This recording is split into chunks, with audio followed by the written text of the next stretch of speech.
अमेरिकी राष्ट्रपति Donald Trump ने भारत पर 25% टैरिफ लगाने का ऐलान कर दिया है। फिर रूस से भारत के तेल खरीदने पर तिल मिलाए, कह दिया कि दोनों अपनी मरी अर्थव्यवस्था को लेकर गर्त में चले जाएं, मुझे फर्क नहीं पड़ता। लेकिन ट्रंप हैं, इतने पर कहां रुकने वाले हैं। फिर कहा कि भारत रूस से तेल खरीद रहा है, इसीलिए वो 25% टैरिफ में बढ़ोतरी कर सकते हैं। इसके बाद भारत के विदेश मंत्रालय की तरफ से भी उन्हें जवाब मिल गया है। अब इन सारी बातों के बीच भारत के national security adviser Ajit Doval रूस पहुंचे हैं। ऐसे में इस यात्रा को अमेरिका के लिए एक डिप्लोमेटिक संदेश की तरह देखा जा रहा है।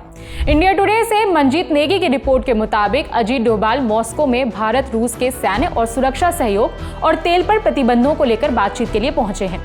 इस मीटिंग में आने वाले दिनों में होने वाले मोदी पुतिन समिट को लेकर भी चर्चा होगी। अजीत डोभाल की ये यात्रा दरअसल ऐसे समय पर हो रही है जब भारत ने अमेरिका को रूस के साथ अपने व्यापार के लिए करारा जवाब दिया है। डोनाल्ड ट्रंप के ये आरोप लगाने के बाद कि यूक्रेन में रूस की भूमिका के बावजूद भारत रूस से तेल खरीद रहा है, भारत ने एक स्टेटमेंट जारी कर अमेरिका से भी सवाल पूछे हैं।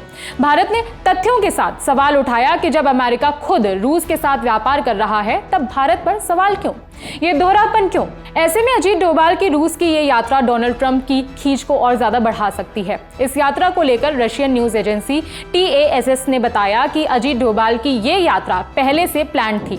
इसमें भारत और रूस के बीच सैन्य सहयोग पर चर्चा होगी, साथ ही वर्तमान में जियोपॉलिटिकल स्थिति को लेकर भी चर्चा की जाएगी।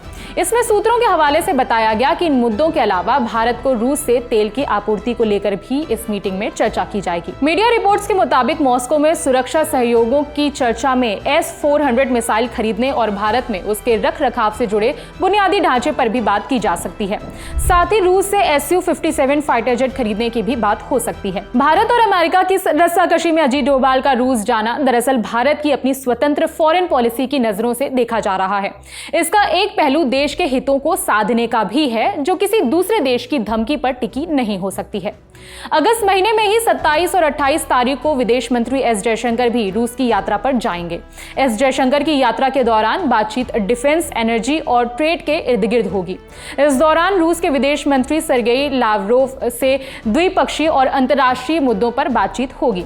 विदेश मंत्रालय पहले कई मौकों पर साफ कर चुका है कि रूस के साथ भारत के रिश्ते की बुनियादी आपसी समझ और साझेदारी है। इसका आकलन करने का अधिकार किसी दूसरे देश के पास नहीं है। ऐसे में अजीत डोभाल और उसके बाद S जयशंकर की यात्रा को भारत की अमेरिका के सामने एक नई लकीर की तरह देखा जा रहा है।